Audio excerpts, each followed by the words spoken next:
Malgré le froid, ils sont venus, comme dans toute la France, soutenir Théo suite à son arrestation, dire au gouvernement stop, plus de violence contre sa jeunesse.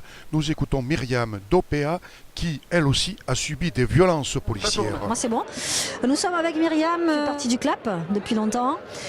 Toi tu connais les violences policières, tu sais de quoi il s'agit. Tu tenais, je suppose, à être là aujourd'hui, c'était important pour toi par rapport à ce qui s'est passé pour Théo? Tout à fait, donc je fais partie du collectif contre les abus policiers, collectif qui est en place depuis 2009 maintenant. Donc bien évidemment, répondre à un appel pour un rassemblement pour Théo, ça me paraissait juste normal, en solidarité, comme on peut le faire à chaque fois pour toutes les victimes. J'ai appris avant de partir au rassemblement, il semblerait que l'IGPN n'ait pas retenu le viol dans l'agression de Théo. Donc mon sentiment c'est quand même qu'ils jettent de l'huile sur le feu. Là on a des jeunes qui sont déjà au bord de la rupture sociale, qui ont bien conscience que l'ascenseur social ne marche pas, que la justice ne fonctionne pas, que ce soit depuis Malik Oussekine, Adama, bien évidemment, Lamine, enfin tous les gens, les quinzaines de morts par an, et les dizaines et des dizaines et des dizaines de blessés, il n'y a jamais de policiers condamnés. Et quand un gamin a 60 jours d'ITT, on imagine qu'effectivement ça a été un viol assez fort, quoi, et que l'IGPN puisse aussi vite dire non, il n'y a pas eu viol, que quand les jeunes se rassemblent et manifestent parfois avec une certaine violence, il faut bien le dire, mais qu'on peut comprendre leur désarroi, on les disperse à coups de balles réelles. Quel message envoie-t-on aujourd'hui à cette jeunesse qui ne demande que justice en fin de compte? Pour l'instant, il n'y a personne qui a pris un policier à part pour lui mettre une matraque dans le cul pour voir ce que ça fait, quoi. Donc il reste, même si parfois il y a des débordements, il reste quand même tout à fait correct par rapport à la souffrance et à la douleur. Il faut aussi penser aux familles, bien évidemment, de ces personnes-là qui vont entamer maintenant un long processus judiciaire et qui risquent d'aboutir malheureusement peut-être à pas grand-chose, mais ils ont raison de se battre. Donc moi je pense à la famille de Théo aussi aujourd'hui et puis aux prochaines victimes qu'on ne connaît pas encore et qui malheureusement vont rallonger cette liste phénoménale. Tout à fait, et là je pense que toi tu peux dire un mot peut-être sur le procès là, qui vient de se passer pour toi? Moi ça fait donc depuis 2009 que je suis en procédure pour les violences policières que j'ai subies.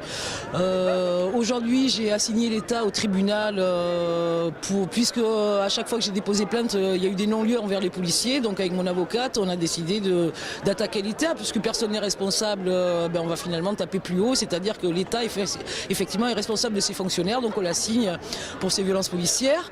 Je dois dire que l'audience s'est plutôt bien passée, j'ai une très bonne avocate qui connaît bien le dossier et ça c'est important aussi d'être bien défendu parce qu'il y a aussi je pense certains avocats qui n'osent pas se frotter aussi à la police, souvent ils travaillent avec eux, des magistrats qui n'osent pas non plus condamner des copains on va dire, donc avoir une bonne avocate c'est essentiel. L'audience m'a paru se dérouler correctement avec une juge à l'écoute, le délibéré c'est le 13 avril donc mon expérience judiciaire m'apprend qu'il ne faut pas se réjouir quand on a l'impression que le procès se passe bien, que c'est pas pour autant qu'on est relaxé ou quoi que ce soit. Donc je vais attendre le 13 avril sereinement. Avec le CLAP, on va préparer la journée internationale contre les violences policières le 19 mars et essayer de faire de ce mois de mars un mois anti-répression si on a l'énergie. Peut-être que des gens aujourd'hui vont nous rejoindre pour les préparer. Il ne faut pas lâcher l'affaire parce que malheureusement, tant qu'il n'y aura pas de justice, effectivement, il n'y aura pas de paix.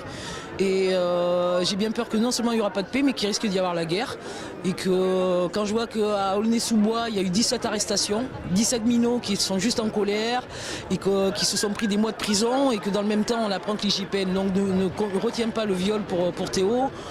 Je me dis que là, la fracture banlieue-État est en train de s'agrandir tous les jours, quoi, et qu'il faut être près de ces jeunes pour essayer pas de les raisonner, parce qu'encore une fois, leur violence, on peut la comprendre. Je dis pas qu'il faut faire ça, mais on peut la comprendre. Et accompagner la famille au mieux, quoi. Et pour rejoindre le CLAP, comment fait-on? Alors, vous trouvez nos coordonnées sur Internet. On a un blog. Vous tapez CLAP 33 tout simplement. CLAP 33, violence policière. Vous allez au Bordeaux, CLAP 33 Bordeaux. Vous nous trouvez tout de suite. Et là, il y a toutes les coordonnées pour nous rejoindre. On est un collectif, donc il n'y a pas de chef, pas de président. On est complètement dépendant des partis politiques. On ne travaille jamais avec eux. Jamais on leur demande de nous soutenir pour quoi que ce soit. C'est que des personnes. Souvent, c'est des primo-militants. En plus, au CLAP, les gens qui ont constitué le collectif n'avaient jamais milité nulle part. Donc, on discute beaucoup. C'est convivial. On a toujours besoin de monde. Voilà, rendez-vous au CLAP pour la suite des aventures. À bientôt, Myriam, merci.